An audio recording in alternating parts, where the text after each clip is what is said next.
Moubarak à tous ceux qui suivent. Bonjour le Faso aujourd'hui. Merci de votre fidélité.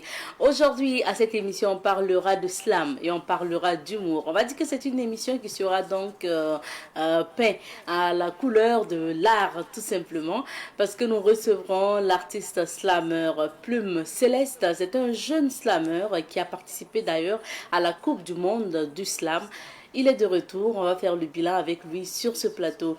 Ça sera tout à l'heure. Et dans la rubrique aussi Bonnes Affaires, on recevra aujourd'hui Génération 2000 qui a un spectacle.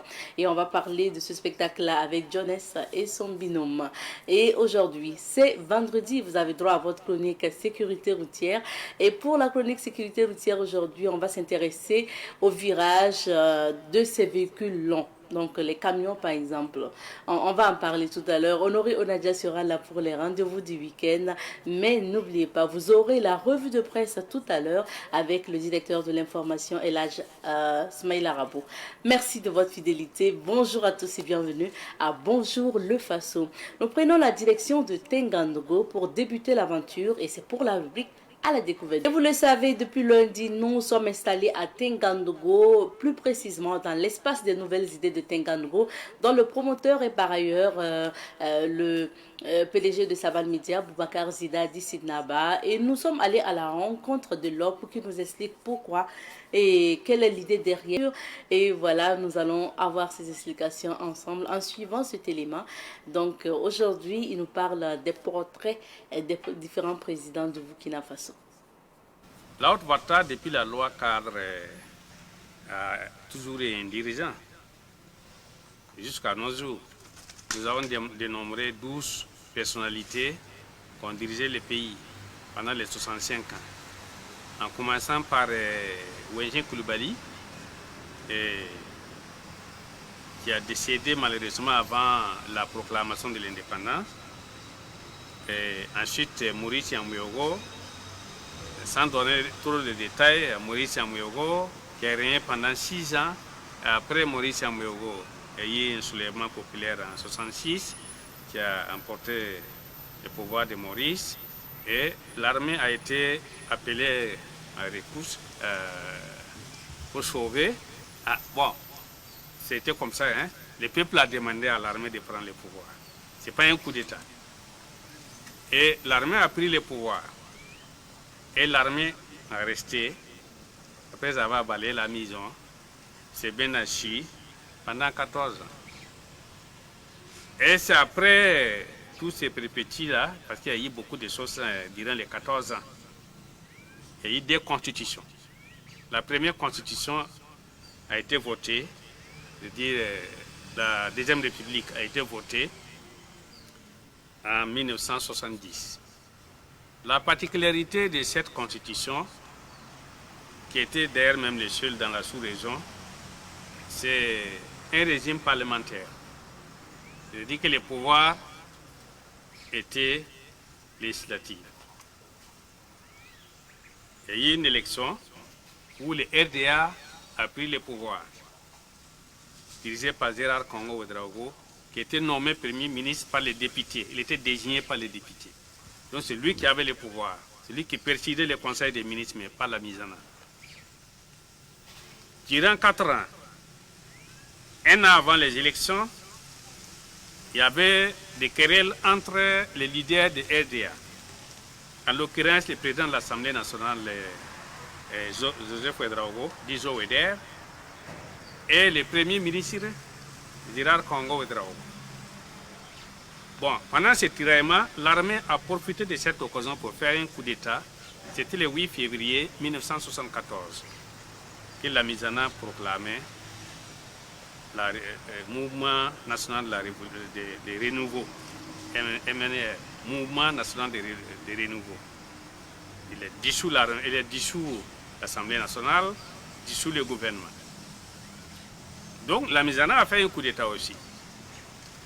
Il est resté au pouvoir pendant 4 ans encore. Là, c'était en 1978 qu'on a voté la Troisième République. Et dans les mois de même année, mois de mai, précisément le 18 mai, 1978, il y a eu une élection où Lamizana a été candidat, soutenu par RDA, et qui a pris le pouvoir. Là encore, il a régné 2 ans, où il était renversé par l'armée, le 25 novembre 1982, par le colonel Saïzero. Bon, on peut toujours avancer.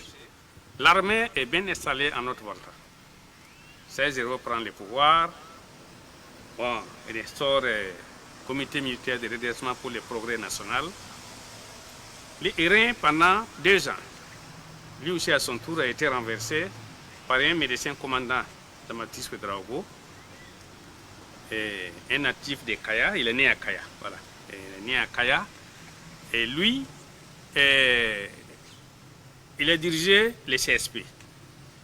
Le CSP était composé de, bon, on peut dire que de 2 générations. Il y avait des colonels, des commandants et il y avait des capitaines. Bon, la divergence ne tarde pas à s'instaurer. Bon, pour compenser les jeunes officiers, un de leurs a été nommé Premier ministre en janvier, le 10 janvier 82. Thomas Sankara. Thomas Sankara qui arrive à la primature, sa conduite était vraiment opposée de la conduite du président. Ce qui fait que ce pouvoir ne va pas dépasser 9 mois, parce que en mai, Sankara a été arrêté, précisément le 17 mai. Après son arrestation, bon, l'armée, une partie de l'armée est rentrée en rébellion, en l'occurrence les Sénèques de Pau, dirigés par le capitaine Blaise Compaoré. Bon, ce qui a abouti à une accalmie un peu. Bon, à un moment donné, on a livré les prisonniers. Bon, ensuite vint le 4 août 1983, où les jeunes officiers ont pris leurs responsabilités. C'était la révolution. La révolution dirigée par le capitaine Thomas Sankara. Bon, je crois que là-bas, on n'a pas besoin de donner trop de détails. Beaucoup des enfants savent ce qui s'est passé. Et bon, on a trop raconté la révolution. Et la fin de la révolution n'a pas tardé. 4 ans plus tard, il y a encore des divergences entre les dirigeants du Conseil national de la Révolution et qui a été stoppé le 15 octobre 1987 dans le bain des sangs. Et Blaise Compaoré qui prend le pouvoir. Cet homme qui est né à Ouagadougou le 3 février 1951. Blaise Compaoré dirige le Front populaire, bon, en proclamant comme rectificateur, parce qu'il est venu pour rectifier la révolution. Bon, la rectification a abouti à l'instauration de multipartisme et la Constitution a été votée le 2 juin 1991. Suite à cette Constitution, il y a eu une élection où Blaise Compaoré a été élu président. Il a fait 2 septennats, il a fait 2 quinquennats. En voulant ajouter un quinquennat, c'est là où il y a eu des problèmes. Ça, c'était en 2014. Donc la modification n'a pas pu avoir lieu parce que l'insurrection est intervenue précisément en octobre, 31 octobre 2014. C'est suite à ça qu'au niveau de l'armée, il y avait 2 générations. Il y avait RSP, qui avait la force, parce que c'est eux qui avaient tous les armes. Et l'autre côté, les généraux, mais finalement, c'est RSP qui l'a emporté, qui a pris le pouvoir, dirigé par Yacouba Isaac Zida. C'est lui-là même qui est né en novembre 1965 à Yako. Ce fils de commerçant n'a pas géré le pouvoir pendant longtemps. C'est 3 semaines. Et après, il était nommé Premier ministre. C'est ainsi qu'on a fait appel à un diplomate à la retraite. Il s'agit de Michel Kafando. Michel Kafando a dirigé la transition jusqu'en 2015. Le 29 novembre, il y a eu une élection où Roch-Marc Christian Kaboré a été élu président. Roch-Marc Christian Kaboré, c'est un civil. On peut dire qu'après Maurice Amoyogo, un président qui a été élu en tant que civil, c'est Roch-Marc Christian Kaboré. Et celui-là même, même son père a été proposé entre-temps comme candidat qui a refusé. Ça, c'était au moment où Gérard Congo et puis Zoweder s'est tiraillé pour la candidature. Et Bila Kaboré, qui est le père de Roch-Marc Christian Kaboré, qui a servi la BCAO, il fut même ministre, il fut même directeur du cabinet du président de la République. Bon, celui-là, c'est la personnalité qui a été, je parle de Roch, hein, la personnalité qui a été élue comme président la deuxième fois dans notre pays civil.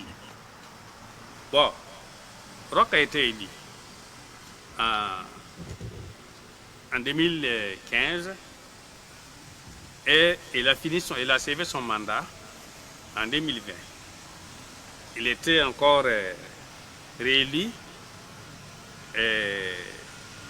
mais cette seconde mandat n'a pas atteint, il n'a pas servi cette seconde mandat, que vous savez tous, il y a eu un coup d'État dirigé par Sandaogo Henri Damiba, Paul-Henri Sandaogo Damiba, un militaire qui est né en 1981, qui a pris le pouvoir. Bon, malheureusement, qui n'a pas eu longue vie. Son pouvoir, c'est comme celui des Amatifs Draogo. C'est juste 8 mois, c'est 9 mois. Bon, ensuite est intervenu le MPCRD, dirigé par le capitaine Ibrahim Traoré, né à Kiara le 14 mars 1988. Kiara, c'est un village situé dans le département de Bondoukoui, dans la province de Mouhoun. C'est ce dernier qui dirige toujours notre pays. Donc, c'est ces images-là qu'on a voulu vraiment montrer à nos enfants. C'est mieux que nous connaissons notre culture d'abord avant de connaître la culture d'autrui. Souvent, je remarque que généralement, nos enfants ne sont pas cultivés. Mais ce n'est pas de leur faute parce qu'on ne les raconte pas. C'est notre faute. Le témoignage du promoteur de l'espace des nouvelles idées, Eladj Boubacar Zidadi Sidnaba, qui nous relatait donc l'histoire de ces présidents qui ont gouverné la haute voltage jusqu'au Burkina Faso, bien sûr. Des portraits des présidents que vous pouvez retrouver au niveau de l'espace des nouvelles idées à partir de maintenant. C'est depuis d'ailleurs le 19 mai dernier. On poursuit avec l'émission. Cette fois-ci, on s'informe dans la revue de presse. Et on s'informe aujourd'hui avec le directeur de l'information de Savan Media, Eladj Osmaïl Arabo. Bonjour, Eladj. Bonjour, Abdeta. Bonjour à vous toutes, bonjour à vous tous. On commence avec aujourd'hui au Faso, qui affiche sa une ce matin. Burkina Faso, Sénégal. Diom chez Ibé, à Ouagadougou. Libération, enlèvement au Burkina Faso, maître Guy Hervé Kam aussi. Point d'exclamation. Risque et danger du siphonnage des wagons-citernes, Sitaraï sensibilise les populations. Malaria au Burkina Faso, des OSC pas d'accord avec le plan. Canal+, de belles surprises attendent les abonnés en juin. Diamond League de Oslo, Hugues Fabrice Zango décroche. Lors, c'est ce qu'on peut lire à la une de Aujourd'hui au Faso.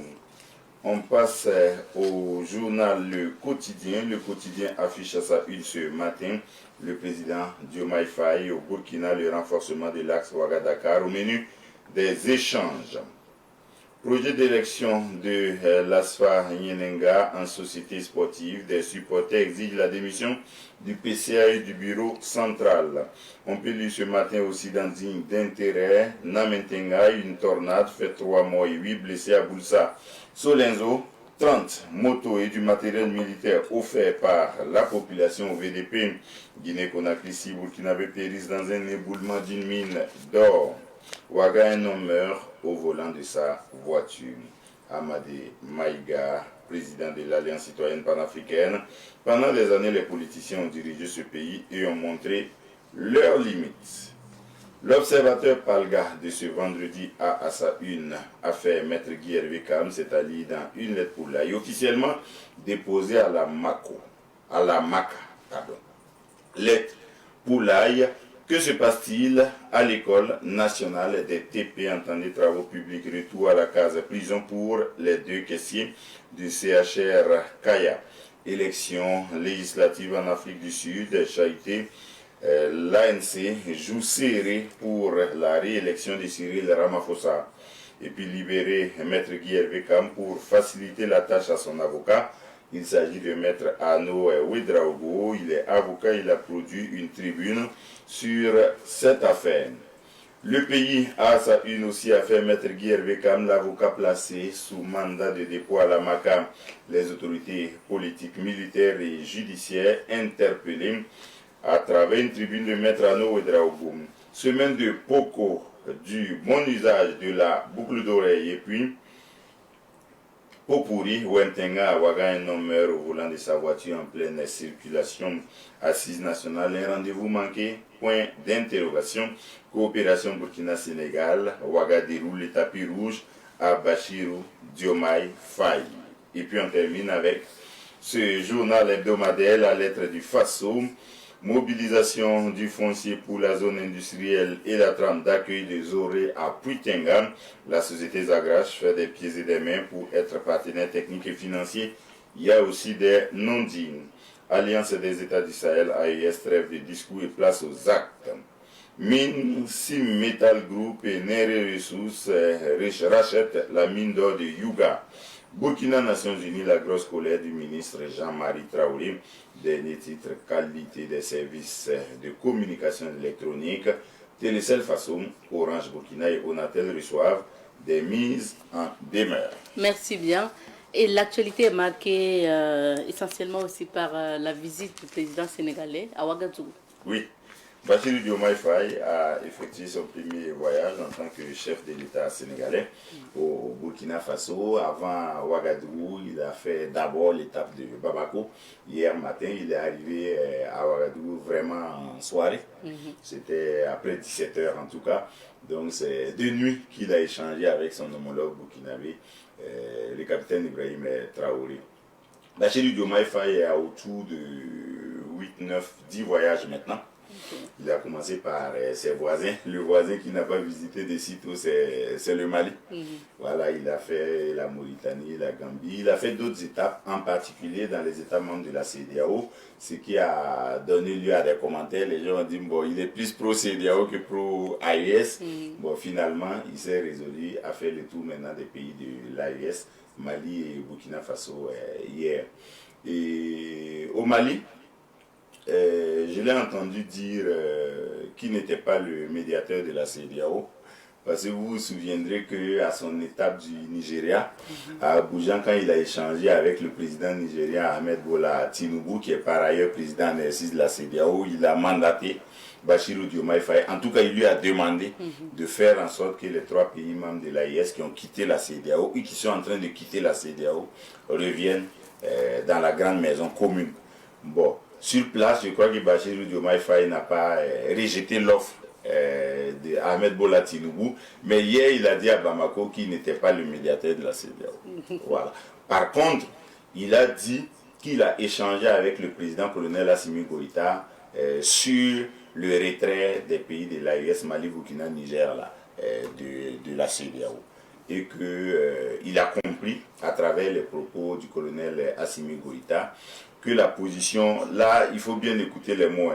Il a dit que la position du Mali est rigide par rapport à son retrait de la CEDEAO, que la position est rigide, mais qu'elle n'est pas inflexible. Ça veut dire que Assimi Goïta tient à quitter la CEDEAO, mais que lui pense que le dialogue est toujours possible. Et que si le dialogue est maintenue, bon, ce n'est pas exclu que le Mali révise sa position. C'est ce que Bassirou Diomaye Faye a dit. Ça veut dire que, bon, peut-être pour parler en langage simple, il veut dire que la tâche va être difficile. Oui. Il veut dire que la tâche est...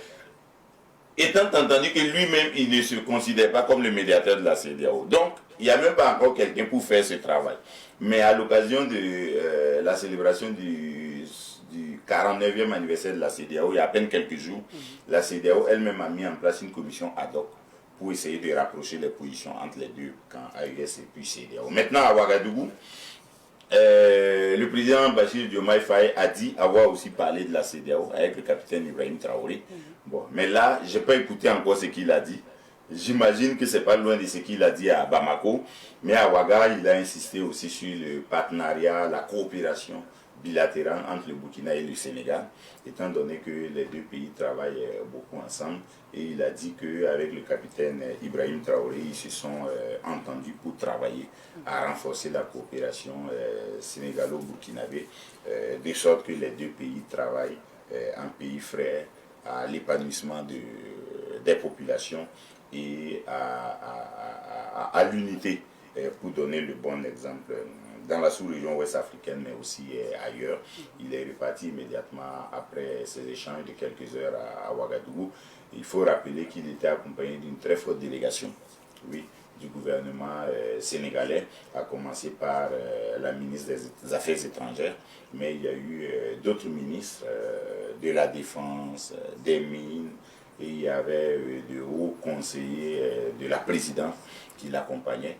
Et on imagine que c'est une visite qui lui tenait vraiment à cœur. On attendra l'étape du Niger parce qu'il a fait 2 pays de l'AIS, il reste le Niger.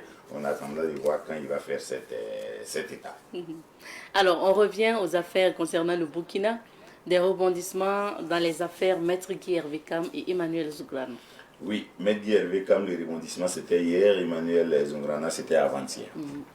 Bon, on commence mais le par, même scénario, hein, pratiquement. À peu près, à peu près. On commence par quoi? Maître Guy Hervé Kam. On commence par Maître Guy Hervé Kam, c'est plus d'actualité. Depuis hier, Maître Guy Hervé Kam est déposé à la maison d'arrêt et de correction des armées. Bon, alors que il n'est pas libre depuis 4 mois. Parce que fin janvier, il a quitté Bourg du Lasso pour Ouagadougou et puis à l'aéroport, il a été pris. Bon, dans des conditions qui ne respectent pas les procédures en matière d'interpellation d'un avocat. Parce que l'avocat, au regard du travail qu'il fait, est protégé. En particulier par une directive UEMOA qui dit qu'il y a un certain nombre de conditions à réunir quand on doit interpeller un avocat, tenir informer le bâtonnier de l'ordre des avocats et puis saisir le procureur général. Bon, ce n'est pas dans ces conditions qu'il a été pris. Donc, les premiers recours de ces avocats et du barreau, c'était de dire, comme la procédure n'a pas été respectée, il faut le libérer. Donc, ce sont les juges administratifs qui ont d'abord regardé pourquoi Maître Guy Hervé Kam a été interpellé de cette façon. Et puis finalement, c'est l'agent judiciaire de l'État qui a expliqué qu'il lui est reproché une quelconque participation, une certaine participation dans un complot de déstabilisation des institutions, voyez-vous, et que Mbosera aurait pu expliquer sa prise à la hâte comme ça. Et je crois que dans un premier procès, il a été ordonné la libération de Maître Guy Hervé Kam, l'État a fait appel.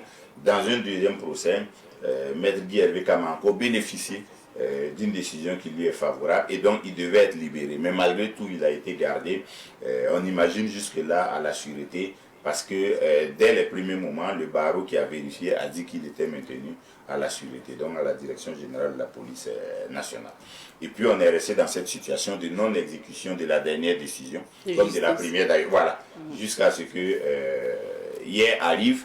Et puis, selon le mouvement politique Sens, dont Maître Guy Hervé Kam est le coordonnateur, ce qui s'est passé hier, c'est que les agents de la sûreté sont allés le déposer sur un terrain vide à quelques mètres de son domicile. Et puis, une autre voiture est venue l'amener. Et dans cette voiture-là, il se trouvait des gendarmes. En tout cas, il se dit que ces gens-là se sont présentés comme des gendarmes appartenant à une brigade de gendarmerie, dont on ne connaît pas exactement le lieu de la géographie. Et dans tous les cas, dans la journée maintenant, on a appris que Maître Guy Hervé Kam a été entendu par un juge d'instruction militaire au cabinet numéro 2. Ça, c'est le barreau qui a fait un point hier soir et qui a donné ces informations. Et que le juge militaire là, a immédiatement décerné mandat de dépôt contre Maître Guy Hervé Kam. Immédiatement, il a été déposé à la maison d'arrêt et de correction des armées. Ça veut dire qu'on est maintenant dans une autre procédure gérée par le tribunal militaire et hors cadre des tribunaux civils. Et maintenant, en réaction, ce qu'on a entendu, il y a les avocats de Maître Guy Hervé Kam qui ont promis de donner une conférence de presse aujourd'hui à 11h pour donner leur position. Et puis il y a le barreau aussi qui a appelé l'ensemble des avocats à une assemblée générale lundi, voilà, pour définir la conduite à tenir. Mais le barreau dit déjà, dans la déclaration qui a été produite hier soir, c'est signé le barreau, mais le bâtonnier aujourd'hui c'est Maître Siaka Nyamba. Le barreau dit que tout ce que l'État a fait, c'est-à-dire contourner les décisions de justice, ne pas les exécuter, tout ça là, c'est pour garder Maître Guy Hervé Kam en détention. C'est pour ne pas le laisser libre, même quand les procédures ne sont pas respectées. Et que le barreau n'est pas d'accord avec cette façon de faire. C'est pourquoi les avocats vont se concerter lundi prochain. Donc il y a 2 grands rendez-vous. On va attendre 11h aujourd'hui. Pour les avocats. Voilà, pour les avocats de Maître Guy Hervé Kam. Et puis l'ensemble des avocats du Burkina, sont peut-être 160, 180, 200, pas plus. Eux, ils vont faire une assemblée générale lundi. Et puis on saura aussi ce qui va en sortir. Ça, c'est pour ce qui est de Maître Guy Hervé Kam. Pour ce qui est du lieutenant-colonel Emmanuel Zungrana, lui, depuis 2 ans et demi, depuis sous Rochma Christian Kaboré, janvier 2022, un peu avant le coup d'État qui a renversé le président démocratiquement élu, lui, il a été pris pour tentative de coup d'État, quelque chose comme ça. Et puis, chemin faisant, ça a évolué, et puis il a bénéficié d'une liberté provisoire. À peine quelques jours après, il a été encore pris, et il lui était reproché à peu près la même chose, avec comme preuve l'utilisation des téléphones portables qu'on aurait retrouvé dans sa cellule, tout ça.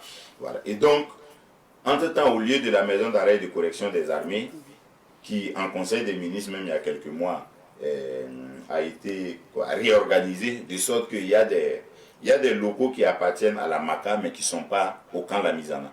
Parce que le centre d'établissement officiel de la MACA, c'est au sein du camp Lamizana. Mais il se trouve qu'en conseil des ministres, ils ont réorganisé des choses. Ils ont dit que ce centre-là était trop exigu et qu'on va lui trouver des centres annexes. Donc il y a des bâtiments, des villas où on peut garder des gens qui devraient être normalement au camp Lamizana. Mais parce qu'il n'y a pas assez de place là-bas, on les déplace. Mais pour le colonel Emmanuel Zungrana, lui, il était en résidence surveillée quelque part à Ouagadougou. Et puis, il a bénéficié d'une nouvelle liberté provisoire avec des conditions. C'est une liberté sous condition. Il devait se présenter lundi, mercredi, vendredi au juge d'instruction. Et puis, il devait avoir aucun contact avec son unité ancienne de l'armée, là, les Mamba Verts. Voilà, tout ça pour éviter que ce pourquoi il est là-bas, là, ne se répète. Et puis, avant-hier, donc mercredi, quand il devait regagner son domicile, il a encore été pris. Donc sa famille qui l'attendait à Pabré, à son domicile de Pabré, a produit encore un communiqué pour dire qu'elle ne comprenait pas. Apparemment, ce n'est pas le même service qui l'a mené chez lui, là, qui l'a libéré, là, qui l'a repris.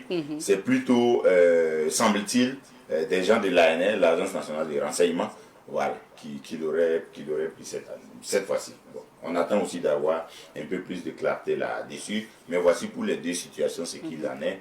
Bon, au moment où les gens se posent beaucoup de questions encore sur bon, est-ce que ce sont des arrestations, est-ce que ce sont des interpellations, est-ce que ce sont des enlèvements, voilà. Maintenant, dans un contexte où on vit l'insécurité, le terrorisme surtout, quand on parle d'enlèvement, ça prête à confusion. Voilà, donc peut-être qu'il faut davantage rassurer les uns et les autres. S'il y a des choses qui sont reprochées à des citoyens, il faut les poursuivre dans les règles de l'art pour que le climat soit davantage à la sérénité, pour qu'on se focalise sur l'insécurité et le terrorisme. On verra bien si peut-être les jours à venir on communique encore plus sur ce qui les est reproché. On verra bien. On parle maintenant du projet Target Malaria. Oui. C'est ce projet, la Target Malaria, pour ceux qui n'en ont jamais entendu parler ou pour ceux qui auraient oublié, il date d'autour de 5-6 ans. En tout cas, les premiers lâchers de moustiques, c'était en 2019. Les OSC qui ont fait conférence de presse hier le rappellent. C'est un projet de la recherche burkinabé, mais qui est financé comme dans nos habitudes, qui est financé par des fonds extérieurs. Les OSC, là, on dit que c'est Bill Gates encore lui, et il ne se met jamais dans des projets qui sont propres, c'est dans les projets qui sont de nature à maintenir l'Afrique et les Africains dans le néocolonialisme. Bref, c'est ce projet-là de la recherche burkinabé qui vise à renforcer la lutte contre le paludisme. À travers quoi? À travers une technique de lâcher de moustiques OGM qui normalement devraient entrer en contact avec d'autres moustiques, les moustiques naturels, pour faire en sorte que l'anophèle femelle qui transmet le paludisme là, devient inoffensive à terme. C'est-à-dire, comme les moustiques là sont en contact les uns avec les autres, s'il y a des moustiques qui sont génétiquement modifiés, qui entrent en contact avec des moustiques naturels, ça veut dire que l'espèce de moustique ne va pas disparaître. Parce que c'est une espèce que Dieu a certainement créée pour les besoins de la nature, y compris de l'homme. Donc on a besoin de moustiques. Mais nous, on ne veut pas des moustiques qui vont nous donner le palu, qui vont nous transmettre le palu. Donc il faut trouver une technique pour que les moustiques là existent sans pouvoir transmettre le palu. Comment faire? La recherche dit on peut lâcher des moustiques OGM qui vont aller entrer en contact avec les moustiques non OGM et puis à terme, les moustiques OGM là vont être plus développés et puis ça va donner une population de moustiques qui ne peut plus transmettre le paludisme. Maintenant, ceux qui ont animé la conférence de presse hier là disent ça là, c'est pas un projet rassurant. C'est pas un projet qui a pris toutes les dispositions pour qu'on soit sûr que ça ne va pas avoir des impacts négatifs sur la nature, l'environnement, etc. Donc sur notre végétation, sur notre agriculture, sur la santé humaine et animale, en tout cas sur notre vie de tous les jours. Et les OSC sont allés jusqu'à dire, bon, les lâchers de moustiques là se font dans la zone de Bobo, et on a vu ce que la dengue a fait comme dégâts l'année passée à Bobo. Tout de suite, les OSC là ont fait le lien, mais des chercheurs ont dit l'année passée qu'il n'en était rien, parce que les moustiques OGM lâchés il y a quelques années, là, dans la première phase, là, n'existent même plus. Et n'ont même pas dépassé l'intervalle de quelques heures. Et ont disparu. Vous savez que le moustique a une espérance de vie très courte. Voilà. Donc, c'est un bras de fer entre les OSC de veille qui travaillent sur les recherches biotechnologiques et puis la recherche qui est aujourd'hui orientée donc, à travers l'Institut de recherche en sciences de la santé sur la lutte contre le paludisme. On attendra de voir. Les OSC ont donné leur conférence de presse pour préparer ou en tout cas pour rejeter la deuxième phase qui va commencer bientôt parce qu'après les lâchers de moustiques de 2019, il y a une seconde phase qui va encore amener à lâcher des moustiques. Et les OSC, avec à leur tête Ali Tapsoba, disent non, il ne faut pas le faire. Il faut suspendre, il faut investiguer davantage, il faut utiliser le contradictoire scientifique pour être sûr que ça ne va pas nous nuire demain avant de poursuivre. On termine par l'actualité, le 31 mai, journée sans tabac. Journée sans tabac aujourd'hui, 31 mai de chaque année, c'est une journée au cours de laquelle la médecine, les tabacologues, les OSC engagés dans la lutte contre le tabagisme et d'autres, les amphétamines, la drogue, tout ça, ils sensibilisent ensemble, ils mènent des activités pour rappeler les dégâts que le tabac cause dans le monde, surtout dans la frange jeune et surtout dans le monde scolaire et universitaire où de plus en plus de jeunes s'adonnent à la cigarette. Je crois que la cigarette a beaucoup de conséquences sur la santé humaine. C'est, selon les spécialistes, la porte ouverte à pratiquement toutes les maladies qu'on peut vivre, en particulier les cancers. Et donc aujourd'hui, que les uns et les autres se souviennent que la journée sans tabac est faite pour les interpeller, pour leur rappeler qu'on doit tourner le dos au tabac et au tabagisme pour préserver nos vies, nos santé. Merci bien, Hélène. Merci beaucoup. On va tourner aussi dans quelques vies d'affaires pour découvrir les couleurs. Nous recevons pour vous aujourd'hui Augustin Sanduidi, c'est à l'état civil, sinon son nom d'artiste c'est Plume Céleste, on va dire poète, artiste, poète, slammer, voilà qui est plus complet. Bonjour Plume Céleste, bonjour. Bienvenue sur notre plateau. Merci beaucoup. À nouveau, dernièrement quand on vous a reçu, on a fait un peu le bilan de votre parcours à la Coupe du Monde du Slam qui s'est tenue au Brésil. Vous êtes revenu d'ailleurs avec, quelle place? 9e titre mondial. Ok. Ah, et au niveau africain? Au niveau africain, j'étais 3e. Et sur le plan francophone, j'étais premier. Premier sur le plan francophone. C'est ça que nous on retient. En tout cas, félicitations. Plume Céleste également. Plume Céleste également. Plume Céleste également. Comme sur Céleste. YouTube, sur TikTok, sur Instagram. Voilà un peu. Et c'est quoi l'ambition aussi de Plume Céleste avec ce titre Pupille de la Nation? Avec Pupille de la Nation, l'ambition principale, ce n'est ni de me faire de l'argent, ni d'avoir des millions de vues. Ce n'est pas un projet que j'ai fait pour chercher de la visibilité ou chercher à me faire de l'argent. J'avais un ras-le-bol que je voulais dénoncer. J'avais un cri de cœur que je voulais faire passer parce qu'on connaît tous quelque part en Afrique, une famille où il y a une veuve qui connaît des difficultés. C'est très courant dans notre société, mais on n'en parle pas. Donc mon ambition, c'est que vraiment le maximum de gens puissent entendre le message et adopter des comportements en faveur de ces veuves et orphelins-là. C'est d'avoir de la compassion et de leur permettre d'être respectés dans leurs droits et dans leur dignité. C'est vraiment ça mon ambition. Et si j'ai l'opportunité de passer où je vais, que ce soit au Burkina, que ce soit ailleurs, je vais toujours faire passer le même message pour que les gens comprennent. Parce que le rôle de l'artiste, c'est en quelque part aussi d'être le reflet de sa société. De pouvoir faire véhiculer des messages qui vont susciter un changement de comportement. Ok. Vivement aussi que vous puissiez faire des scènes avec ce même titre. Tout à fait. Parce que les scènes aussi, ça permet de passer donc le message comme on le dit. Et très souvent, il y a des cérémonies pour rendre hommage soit au FDS, soit donc à leur famille. Donc, ça sera l'occasion de faire appel à Plume Céleste. Alors, tout à l'heure, on va donner vos contacts, mais ça serait intéressant aussi qu'on puisse entendre quelques phrases de ce beau projet. Mon père était soldat. Il a eu la plus belle des morts. Tombé en héros au combat, on m'a dit qu'il était grand et fort. Et aujourd'hui, dans mes gènes coule son héritage. Sa mort sera vaine si je perds mon courage. Je m'appelle Salif. C'est du Sahel que mon père était natif. Criblé de balles par des salauds, c'est ici qu'il a connu le salut. En perdant la vie, il est parti avec la mienne et celle de ma mère aussi. Dès lors, j'ai appris à prendre de l'âge et mes problèmes aussi. Mon père voulait nous assurer un avenir en or. Mais dès qu'il est parti, ses propres frères ont pillé la mine et mis nos têtes à prix. Pour une question de fric, ils veulent nous nuire. La mort a perdu sa sacralité devant l'argent. On préfère confisquer l'héritage du défunt plutôt que de l'enterrer dignement. Hier, il nous appelait pupille de la nation. Aujourd'hui, il nous appelle personne déplacée interne. Quelle désolation.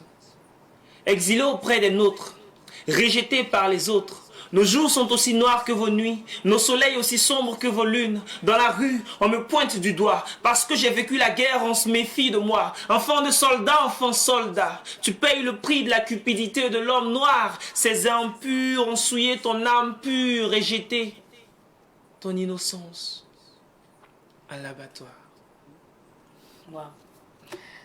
Je suis touchée. Merci beaucoup pour ces mots et merci bien pour ce beau projet. On souhaite beaucoup de succès. Merci. Alors, Plume Céleste, pour entrer en contact avec vous, quel numéro il faut composer? Le plus 226 75 96 84 04 ou le 71 95 13 12. D'accord.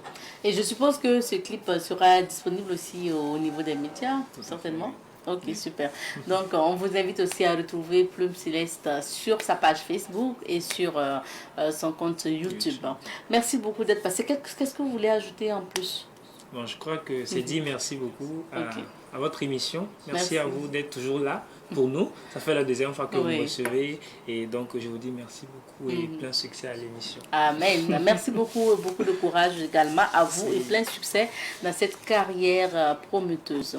Alors, on marque une petite pause, juste après on retrouve d'autres invités. Nous parlons à présent de spectacle d'humour avec, on va dire, les doyens, les anciens des anciens donc de l'humour burkinabé, génération 2000, ceux-là qui ont bercé donc notre enfance, représentés ici par Jones ou Johnny. Bonjour Jones. Bonjour, bonjour ma soeur, bonjour fidèles téléspectateurs. Ben, je suis là ce matin pour apporter ce bol d'oxygène, ce bol comme d'hab, ce bol de joie. Effectivement, nous avons un spectacle ce soir. C'est ce soir même déjà? C'est ce soir. Okay. C'est ce soir. On est beaucoup bousculé, certes. Je devais venir avec mon éternel collègue Benga Kawakuru, l'homme qui saute les clôtures. Et comme on parle de clôture, la clôture des écoles, donc il est un peu occupé. Je pense que je saurais gérer la chose. Oui, bien sûr. Alors, Jones, tu nous retrouves pour parler donc de ce spectacle, une soirée 100% humour, donc, et c'est Génération 2000 à l'affiche. Oui, on s'est dit pour nos fans, pour ceux qui nous aiment bien, il faut trouver des créneaux pour leur permettre de pouvoir nous suivre en spectacle. Et c'est d'ailleurs pour cela que depuis le mois de janvier, nous avons entrepris une tournée à travers l'intérieur du pays. Mais les Ouagalais se plaignaient en disant, ben ouais, vous partez vous tourner, mais quand même, il faut nous donner aussi un spectacle. Et donc, mon collègue Benga a eu cette ingénieuse idée de créer ce qu'on appelle les rencontres mensuelles du rire. C'est-à-dire en accord avec le propriétaire des lieux qui s'appelle le Feeling qui est à Dapoya. Il s'est dit chaque mois on va faire rire quand même nos populations. On en a besoin parce que ces temps-ci c'est pas chose facile, c'est un peu stressant et vu ce que vit notre pays, chacun doit apporter sa pierre à l'édifice et nous à travers l'humour on veut faire passer de beaux messages. Donc c'est pour ce soir au Feeling à Dapoya. Sous le coup de 19h, avec des jeunes artistes humoristes qui nous accompagnent à tout moment, parce qu'on dit quand vous formez des jeunes, il faut les mettre à la lumière. Et c'est très important. Donc nous avons un duo qui nous accompagne, c'est deux jeunes étudiants qui ont déjà fait leur preuve au niveau de l'humour, puisqu'ils sont déjà allés à Abidjan pour représenter le Burkina Faso. On a Bagoro Robert qu'on appelle le féticheur des humoristes. Et voilà, et puis on aura d'autres jeunes humoristes qui vont venir presser. On aura peut-être 4 premières parties et puis nous, comme vous le savez, ça sera encore ce qu'on appelle une fusion de sketch et de danse avec plusieurs thèmes à l'intérieur où vous pouvez voir Babenda et Benga en action. En action. Et est-ce que pour entrer là, on doit payer ou bien on ne paye pas? Ben, écoutez, chacun doit vivre de son art. Bien sûr, ouais, bien sûr. Et puis, ceux qui ont le lieu, ils doivent payer la lumière, ils doivent payer le personnel. Non, on a étudié le prix, c'est la modique somme de 2000 francs. Voilà, la modique somme de 2000 francs pour permettre à tout le monde d'avoir accès. Voilà, c'est toujours mieux de venir tôt, on commence tôt, on finit tôt, on rentre tôt, et puis bon, voilà, on se réveille tôt. Voilà. C'est ce soir à partir de quelle heure? 19h. Sur le coup de 19h, déjà les portes sont ouvertes à partir de 18h. 19h tout au plus, si tout va bien. Si les gens sont déjà là tôt, on commence. Donc à tout casser, 20h on va commencer. D'accord. Voilà, on a lancé un appel aussi au niveau des étudiants qu'on aime bien, parce que moi je donne des formations à l'ISPP juste à côté. Donc parlons des étudiants en général et on leur fait un demi-tarif. S'ils m'appellent, parce qu'après l'émission, vous verrez que les numéros vont apparaître. S'ils m'appellent dès maintenant, on fait une réduction de 50%. Mais si vous arrivez sur place, sur les lieux là-bas, ben, c'est de payer les gens. Il faut payer les 2000. D'accord. Et parlons de contacts. On va laisser quelques contacts. Sur l'affiche, en tout cas, il y en a pas mal. Oh bon, sur l'affiche, il y en a pas mal, mais appelez-moi comme ça, il peut faire la réduction en live, quoi. En live. Donc, c'est le 76, le 61, 67 44. Donc je reprends le 76 61 67 44 ou le 70 62 55 01. Pour ne pas faire de jaloux, à chaque fois quand je m'assois, j'ai dit pour ne pas faire de jaloux au niveau des téléphonies mobiles. Le troisième numéro, ça va être le 78 le 63 83 84.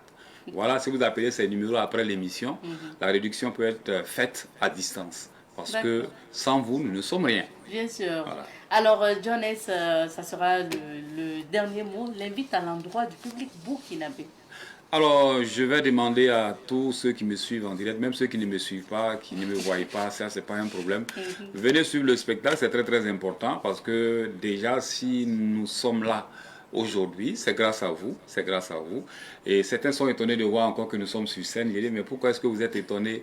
Ben, écoutez, ils veulent vous forcer à prendre la retraite. À prendre la retraite. Bon, non, tu peux pas avoir un tabouret et puis quelqu'un va venir, il faut pousser, faut pousser, faut pousser. Et puis à un moment, tu tombes. Donc, on est là, nous allons nous amuser. C'est une fusion de générations. Il y aura la jeune génération, il y aura l'ancienne génération. Et puis, merci à tous ceux qui continuent de nous soutenir, c'est très important. Tous ceux qui croient en nous, tous ceux qui se disent que nous avons passé des bons messages et nous continuons d'aider cette jeunesse quand même parce que sur le long du mois, sur le long de l'année, on a toujours soutenu cette jeunesse, on a toujours voulu que l'humour soit vraiment très haut. Et merci à l'association des artistes humoristes du Burkina Faso, merci pour le soutien, on est ensemble et puis on ira ensemble, on ira très loin. Et quand on sait que Jones est dans la formation, bientôt les vacances, c'est sûr. Ben oui, je suis très content que tu en parles. Oui, cette année, ça va être du 12 août au 30 août. Ça va se passer juste à côté, au siège de l'ISPP. Les inscriptions vont bientôt commencer. Suivez un peu sur les réseaux sociaux. Si vous partez sur ma page qui est Baïli Jean Aimé, ou bien vous partez sur Jones officiel, je vais commencer à publier déjà les affiches. Vous pouvez d'ores et déjà vous inscrire. Et merci pour tous ceux qui sont à l'intérieur du pays, parce que Génération 2000 n'appartient pas que à Ouagadougou et à Bobo. Génération 2000 appartient à tout le Burkina Faso. Venez vous inscrire, on va rire du singulier au pluriel. Et Yomen. Donc rendez-vous déjà ce soir, le 31 mai. Donc c'est ce soir à l'espace Le Feeling. Le Feeling. Ouais. Donc pour vivre l'humour avec Génération 2000. Merci Jones. Merci. Et pour accompagner Jones, je vous invite à repartir à l'espace des nouvelles idées pour revoir les statuts qui ont été rajoutés donc à l'espace. Aujourd'hui, on a donné donc la parole à l'artiste qui a réalisé ces statuts des personnages historiques, mais également les portraits des présidents qui ont marqué l'histoire de la Haute-Volta jusqu'au Burkina Faso. On va écouter l'artiste et puis on retrouvera nos invités juste après. D'abord, je vais profiter pour dire merci à Grand Sinaba qui nous a donné le travail d'abord. Puisque aujourd'hui, bon, si tu ne connais pas quelqu'un en tout cas qui peut te donner un travail d'abord, tu vas faire comment d'abord pour montrer ton œuvre. Bon, c'est du ciment, du fer, bon, en tout cas, bon, vraiment du fer. Voilà qu'on a utilisé vraiment pour faire ce travail. C'est un travail qui peut rester longtemps. En tout cas, bon, on peut vous donner une garantie même qui peut aller jusqu'à 5 à 6 ans sans problème. Voilà. Bon, surtout si c'est bien protégé, puisque souvent nous, nos travaux, oui, on peut faire, mais si c'est bien protégé là, il n'y a pas de problème. Puis en gros 3 mois, voilà, pour réaliser tous ces portraits. Même les portraits même qui sont des anciens présidents, c'est dans ces 3 mois-là qu'on a, c'est dans ces 3 mois-là qu'on a pu faire tous ces travaux-là. Tu ne peux pas faire un travail sans rencontrer des difficultés. Et si tu ne rencontres pas de difficultés même, tu ne pourras même pas travailler. Donc ça c'est l'essentiel, ça c'est normal. C'est un travail de truc. Parce que si tu veux que ça ressemble vraiment à la personne, ça même c'est d'abord un souci d'abord que si tu rentres la nuit, pour dormir même c'est voilà. Donc c'est un truc comme ça. Pour nous en tout cas c'est la photo seulement qu'on prend et puis on reproduit. Voilà, c'est comme ça seulement notre travail. D'abord on va dire à la population de dire merci à Sinaba en tout cas puisque c'est des anciennes figures historiques. Voilà, des gens qui ont œuvrer pour notre façon. Donc, on va profiter pour dire à la population de venir, voilà, et visiter, voilà, et puis donner aussi leur contribution, ce qu'ils pensent aux œuvres. Je vois que les figures qui sont là, c'est des trucs en tout cas que je veux que Sinaba aussi voit pour qu'on ajoute d'autres choses, puisqu'il y a beaucoup de choses qui manquent ici. Voilà, on veut seulement que, voilà, Dieu aussi nous donne de l'argent pour qu'il nous complète aussi. On va essayer de voir comment voir pour que l'uni soit l'uni. Voilà.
Chaque vendredi, nous avons rendez-vous avec Victoire Auto-École, notre partenaire de tous les vendredis pour la chronique sécurité routière. On y va pour le jingle.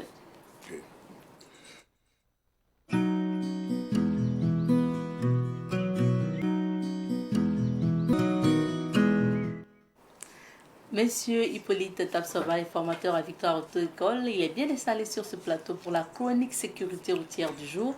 Bonjour Monsieur Tapsoba. Ouais, bonjour Madame Nkema. Bienvenue. Et bonjour les téléspectateurs qui sont à notre écoute actuellement. Voilà. Bon. Aujourd'hui, on parle des tournants et virages des longs véhicules. C'est important qu'on en parle. Hein? Oui, c'est exact. Parce que la majorité des accidents se font dans les tournants et dans les virages. Et parce que quand un camion veut tourner, les autres véhicules trouvent que c'est lent, ça prend du temps. Et comme ils sont pressés, ils ont tendance à passer là où ils veulent. Or, ce n'est pas normal. Ce n'est pas normal. Et c'est comme ça que les accidents se créent. Sans oublier que si un camion tourne, et les rétroviseurs ne sont plus vers la route, mais les rétroviseurs sont orientés vers la carrosserie. Donc le conducteur ne voit plus ce qui se passe à côté du camion ou à l'arrière du camion. C'est ça qui amène les accidents. Voilà. Ok, donc il faut faire attention. Mais quels sont les types de véhicules concernés? Voilà, les types de véhicules. Nous avons les ensembles articulés. Un ensemble articulé est composé d'un tracteur routier et d'une semi-remorque. Ensuite, nous avons les ensembles de véhicules. Là, il s'agit d'un camion qui tire une remorque. Et ensuite, il y a les trains doubles. Les trains doubles, c'est lorsque un tracteur routier tire 2 ou 3 semi-remorques. Okay. Voilà. Et enfin, il y a aussi les véhicules en panne qui sont tirés par un autre véhicule. Donc, quand vous êtes en panne et qu'on vous tire, alors ça devient un long véhicule. Et dans les tournants, c'est un peu compliqué. Dans les tournants ou virages, c'est un peu compliqué. Voilà. D'accord. On va voir tout ça en image aussi, donc avec la complicité de la réalisation, le temps que les images... D'accord. On verra bien après donc, les images et pour pouvoir illustrer ce qu'on dit.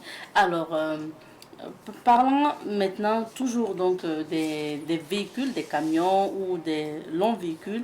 Alors, quels sont les comportements du conducteur maintenant pour aborder les tournants dangereux?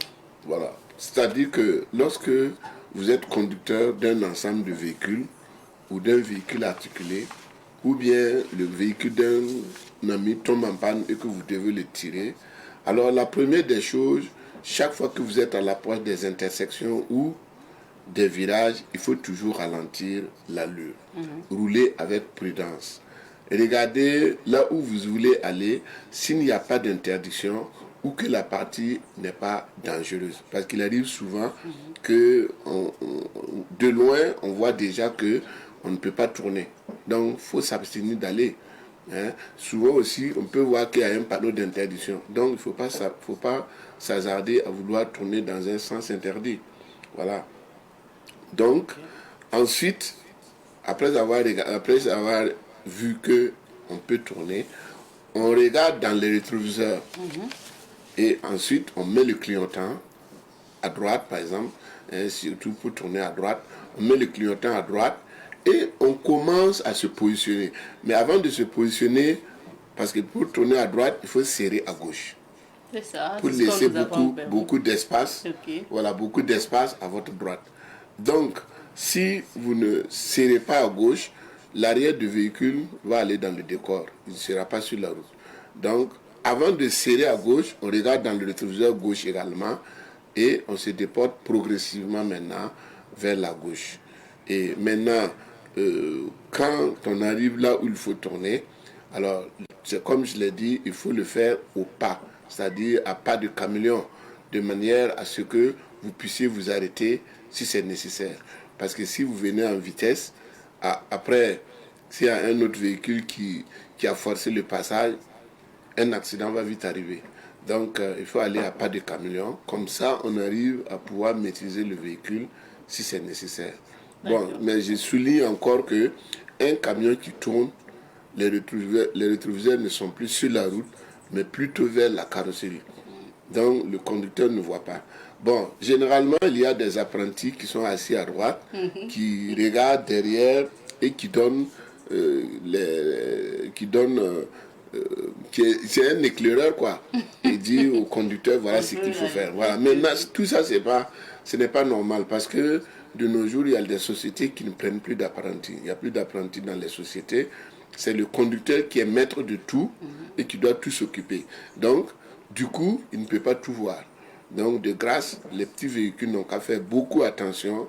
Quand le véhicule est déjà mis son clignotant à droite, personne ne doit passer encore à droite.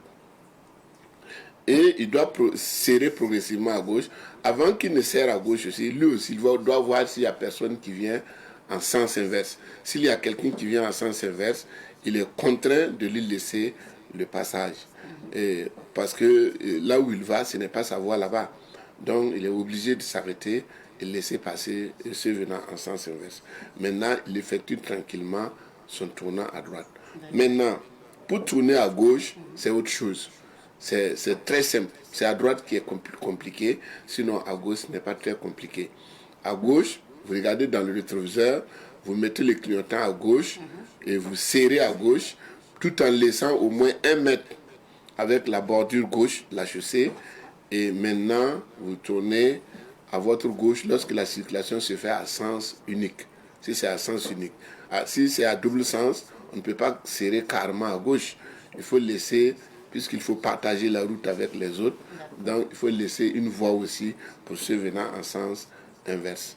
Et voilà. Maintenant, on va vers la fin du tournant avant de tourner à notre gauche. Voilà. À gauche, c'est très simple, ce n'est pas compliqué. Voilà. D'accord. C'est des précautions à prendre. C'est ça.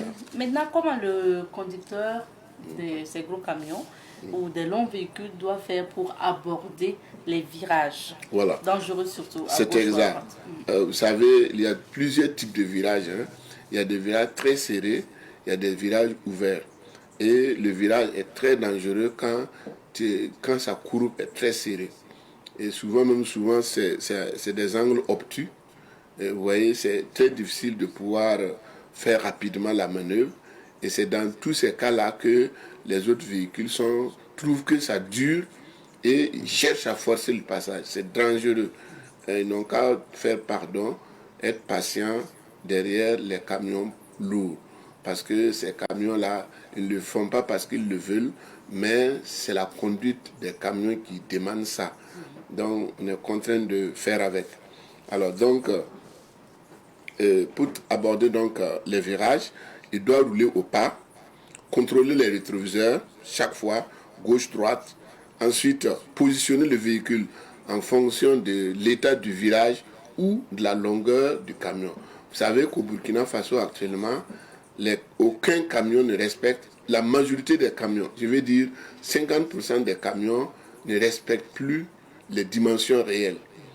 Parce qu'il y a des dimensions qui ont été données par la direction de transport en tenant compte de la largeur de nos routes. Malheureusement, beaucoup de ces camions ne respectent pas non seulement la largeur de 2,60 m, ils vont à 3 mètres, et en plus des rétroviseurs, ça fait 3,50 m. Or, la largeur de nos routes, ça fait 7 mètres de large, vous voyez. Donc, ils ont presque tout occupé. Et s'ils doivent dépasser même un cycliste, ça veut dire que même une moto qui vient en face, tu ne peux plus passer.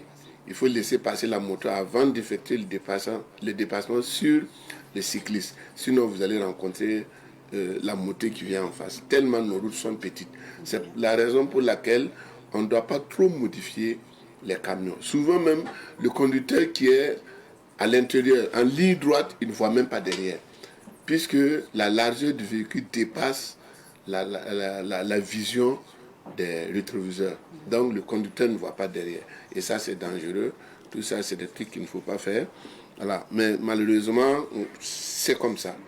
Alors, positionner le véhicule en fonction de la gravité du virage et de la longueur du véhicule. Céder le passage aux véhicules plus petits. C'est-à-dire que si le conducteur du véhicule lourd ou long voit qu'il y a un petit véhicule qui arrive, la logique veut qu'on cède le passage aux véhicules plus petits avant de passer, de manière à prendre son temps pour faire la manœuvre. D'accord. Voilà. Ça, c'est le bon sens, vraiment. Ok, merci. Alors, maintenant, donc, en conclusion, Oui. quant aux petits véhicules, ils doivent laisser le camion finir son tournant ou son virage avant de passer. C'est-à-dire, une fois que la personne est engagée, de grâce, soyez prudent, soyez attentif et patient, de manière à le laisser faire avant de passer. Alors, il faut savoir qu'aucun dépassement n'est possible pendant les manœuvres et tournants ou de virage des longs véhicules. C'est-à-dire que pendant qu'il est en train de manœuvrer pour faire son virage ou son tournant, personne ne doit encore passer. Il faut attendre. Attendre quelques secondes, là, ça ne va rien vous faire. Alors, le conducteur ne voit plus bien dans les rétroviseurs, comme je l'ai dit, parce que les rétroviseurs sont orientés vers la carrosserie. Et souvent même, les autres usagers sont dans l'angle mort du rétroviseur, ce qui fait qu'ils ne voient même pas la personne arriver. Long. Voilà, merci. Merci beaucoup, M. Tapsoba, de cette chronique. Merci. Alors, restez avec nous. Nous allons marquer une petite pause et on retrouvera Honoré après. Merci à vous de votre fidélité à l'émission Bonjour le Faso qui s'achève maintenant. Je rappelle que cette semaine, nous avons visité l'espace des nouvelles idées de Tenganro avec les statues des personnages historiques qui ont été ajoutés donc, à cet espace-là. Vous avez la possibilité d'aller visiter, mais également les photos, donc les portraits des présidents qui ont marqué l'histoire de la Haute-Volta et du Burkina Faso. Allez-y à l'espace des nouvelles idées à Tenganro pour découvrir cet espace. Alors, merci à l'équipe qui était sur le terrain. Je vais parler de Moïse Sano, M. Amadou Ouedraogo, Laura Bama. Merci également à toute l'équipe, à Lazare qui était sur place pour recueillir donc ces images-là. Et merci à l'équipe technique de cette semaine pilotée par Noufou Bonkungu, Michael Yamego, Ernest Zida et Joseph Kaboré. Merci beaucoup à tous ces monteurs-là et à la diffusion. Donc, on dit merci à tous ceux qui se retrouvent à la diffusion. Freddy, actuellement. Et merci surtout à la rédaction pour l'accompagnement tout au long de cette semaine. Le rendez-vous est pris pour lundi, Inch'Allah, pour d'autres aventures de Bonjour le Faso. Et je n'oublie pas les maquilleuses Aurélie Somtoré et Nathalie. Donc, Kwalga. Rendez-vous lundi. Allez, au revoir. Bon week-end.